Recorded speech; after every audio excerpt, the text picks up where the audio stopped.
So on my podcast a couple of weeks ago, I made the case that we are in a recession. The lower half of America is in a recession. Not the Wall Street guys, they're doing good. They keep telling you that the GDP is strong, the markets are up, but if you're in the lower half of America, the recession has already started. You got rising prices, rising debt. Now unemployment is ticking up to 4.6%. This isn't a future problem. It's a spending problem. We spend too much in America. And quiet as kept, man, most of our budget goes to Social Security and, shockingly, health programs. Programs like Medicare, Medicaid, the ACA subsidies. That makes up around 25% of our budget. A big ass chunk of our budget goes to healthcare programs, which then leads to the next question. Why is our healthcare so goddamn bad in America?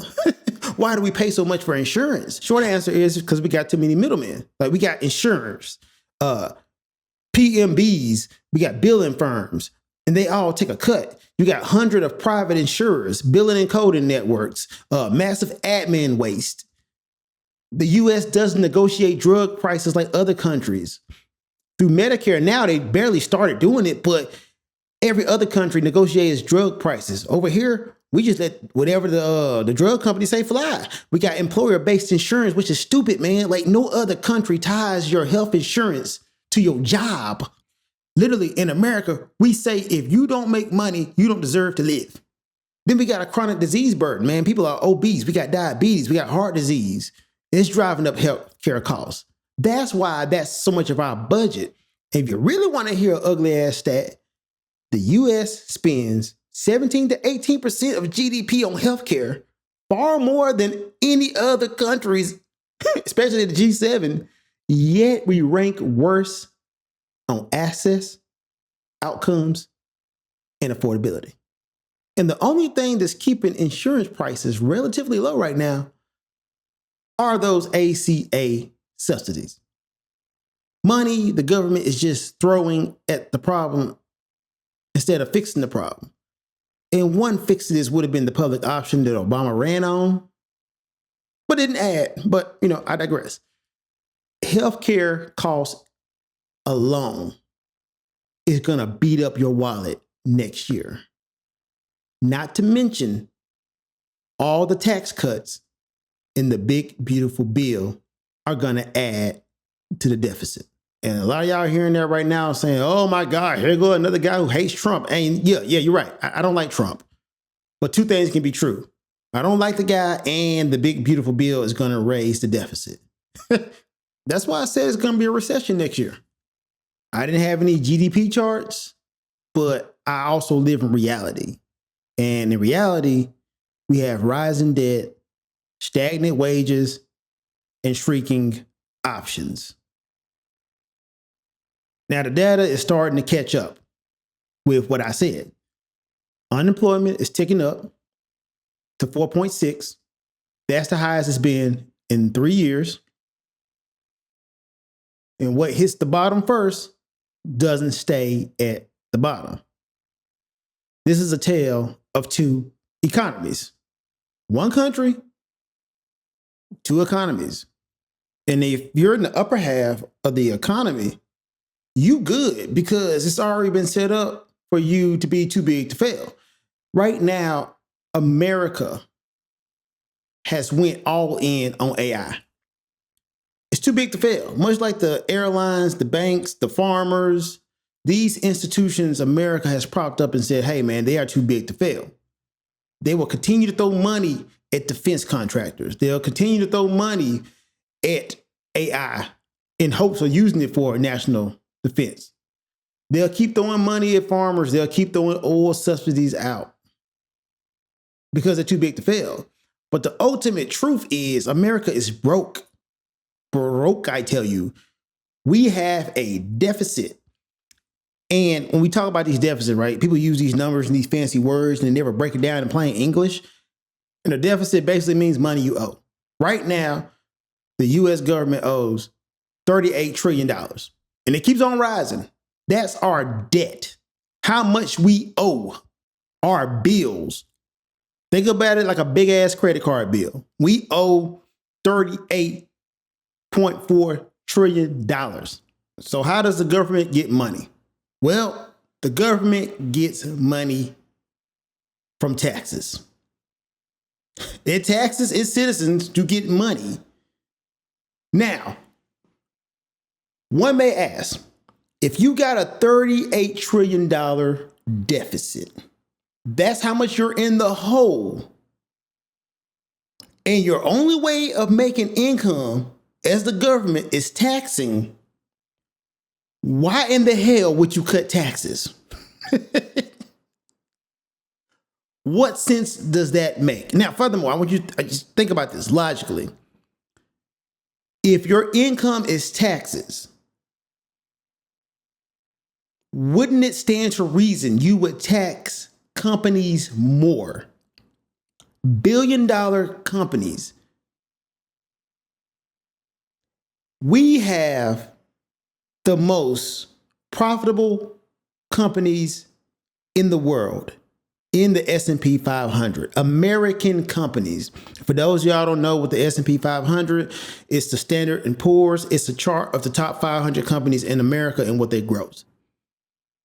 And right now, you have what's called the Magnificent Seven. 7 tech companies is basically carrying the whole S&P 500. Basically, if you just put your portfolio in those 7 companies for the last year, you would have made money. But that's where the money is at. But these folks are getting the biggest tax cuts under the thought that, hey, man, if we give these folks tax cut, they can reinvest that money and they can hire people. Not happening. Not happening. Most of these companies are downsizing, leading to a white collar layoff because they're trying to employ AI. And look, man, not to get too far off in the weeds, but AI may take your job, but it's not going to take your job yet because people still don't know what AI does. So right now, you have a lot of companies trying out this AI technology and getting a little overzealous. So I do believe next year you're going to see a big white collar layoff, but then you're going to see some people get hired back because they really don't know what AI can do. Right? AI hasn't got to the point that it can do everything by itself. You're going to have to find some way to automate AI. And like we're getting there, but you're still a little bit safe, but they ain't going to stop these companies from trying to cut jobs using this AI. You know what I'm saying? But our economy right now is just based on debt, and it's not real economic strength. It's spending fueled by borrowing money. Like when we need more money, we just put out more bonds in hopes people will pay for them. I hope we don't default on those. But in our economy, for the bottom half, because the top people are going to be taken care of. Once again, if AI fails, you're going to see a big ass massive bailout. But for us in the bottom half, U.S. credit cards balances have hit over $1 trillion. Household debt overall is $17 trillion. People are using credit cards just to pay essential stuff like groceries and rent. Credit cards for grocery and rent is a recipe for disaster. This is what I'm seeing. Once again, I don't need charts to show me this. This is what I'm seeing. This is what my homies are going through, which leads to the obvious next point, inflation. Everything costs more now. Prices like stopped rising fast, but they didn't come down. When those prices went up, they kept the prices around there. They're like, yo, prices didn't go down. Inflation peaked at around 2022. But it remains above the Fed's target. Like when they're trying to cool down the economy, it's still above that target. So one can infer from that, they're only cutting the interest rates, either 1, to please President Trump, or 2, because it's some hard times coming ahead. Like those are indicators. Like real income gains are still modest. It's just looking kind of middle of the road because you got super duper high income earners, right? If you're a CEO, you make $150 million a year. Yeah, that's going to bump everybody's salary up, but it doesn't mean that we're actually getting that money. Like we beat the headline inflation rate, but most people still pay too high for everyday stuff. Like, and what this leads to? This leads to economic pressure that shapes politics and culture. Consumer confidence is low as hell, even with strong jobs. Political anger around the economy is like one of the top voter issues. People get mad about the economy, but they really don't even know what the economy is, right? Some people gauge the economy just by the stock market. Oh, if the stock market's doing good, the economy is doing good. Wrong.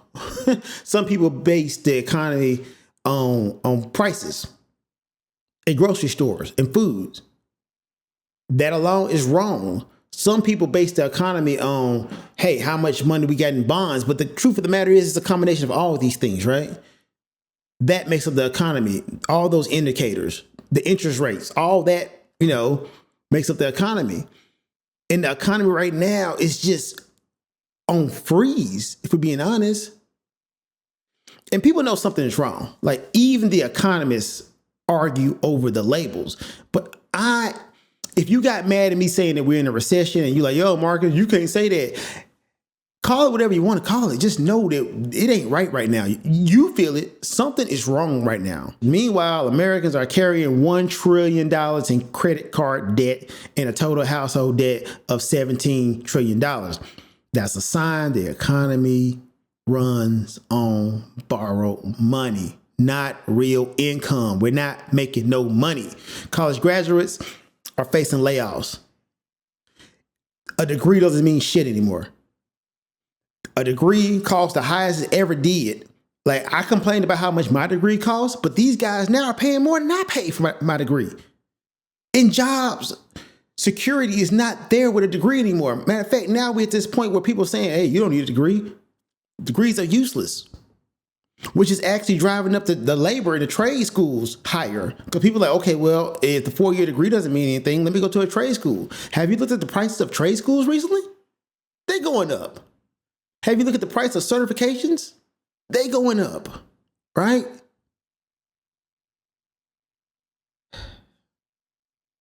If you want to really, I'm talking about really take this economy for what it is, just know, and this is a libertarian coming out of me, just know that most of these talking heads' job is to lull you into a sense of security. It's currently the Christmas season. They want you to spend money. Stores want you to spend money instead of saving it. Do you think these folks are really gonna come out and tell you the truth? Hey, look, maybe I'm a liar. Maybe I'm a liar. But if you take my advice and save your money, no harm done. Like no harm, no foul. I'm not saying it's just like be a miser and don't spend your money, but I'm telling you, man, from my layman's eyes, and you could think I'm an idiot, and maybe you're right, but from my layman's eyes, man, this ain't good right now. We're headed towards something bad in the next 2 years.